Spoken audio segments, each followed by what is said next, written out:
Hello everyone, and welcome to another time lapse of one of my paintings. This is going to be a time lapse from start to finish of an entire piece. In the beginning here, what I'm starting out with is Dura-lar acetate vellum, which is kind of an unusual surface because it is a acetate and not paper. And what I did initially was I sketched and drew out my line art with a gel pen on the back side, and then I flipped it over and painted a thin layer of watercolor ground, white watercolor ground, so thin that it's pretty much transparent. And after that, I'm able to start painting with watercolors directly on this acetate surface. Now, Dura-lar is actually supposed to be able to take some wet media, and it works great for ink. It works great for ink, it works great for gouache and some of these thicker types of wet media, but as far as watercolors go, it is not super great. It sort of repels it, which is why I instead decided to paint that layer of white watercolor ground over it before starting to work. Now this works out perfectly, actually. It's a technique that I've only done a few times, and so it's not something that I've attempted in many paintings, but I've done it for a few of the pieces that I've been working on for this Succulent Dragons coloring book, and with pretty good success on it, and I really enjoy working on the surface. It's very smooth, kind of a silky smooth surface for the paint to sit on, and it is a little bit different from watercolor paper, though. It's not like the paint's going to be soaking into the surface.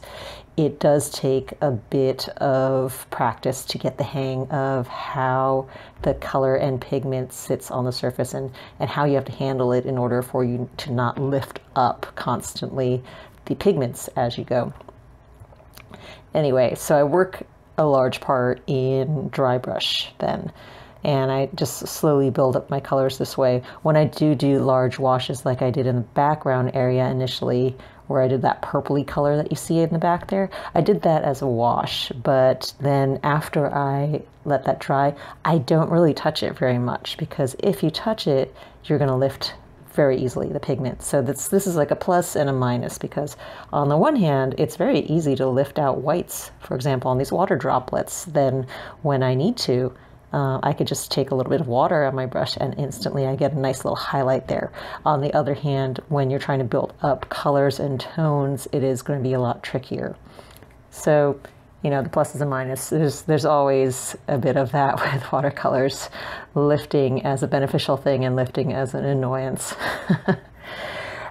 So yeah, here I am. I'm just laying a lot of initial washes again, and as I did with the other parts, I let that dry, and then I start working in the detail with dry brush. So this is pretty much how I continue to work for the entire piece. I'm not going to narrate everything here.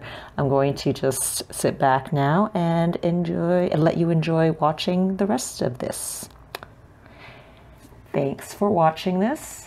I hope you enjoy seeing this whole process as it plays out over the next 10 minutes. And while I'm here right now, I do want to give a shout out to all the members of my Patreon at www.patreon.com/StephanieLaw. You guys are the ones that make my continued production of all these time-lapse and tutorials videos possible. And you're awesome. I love you guys. And if you want to find out more information, if you're not part of my subscription program, then you can go and find that out. Also, you can find out more about the Succulent Dragon Kickstarter coloring book at succulentdragons.shadowscapes.com.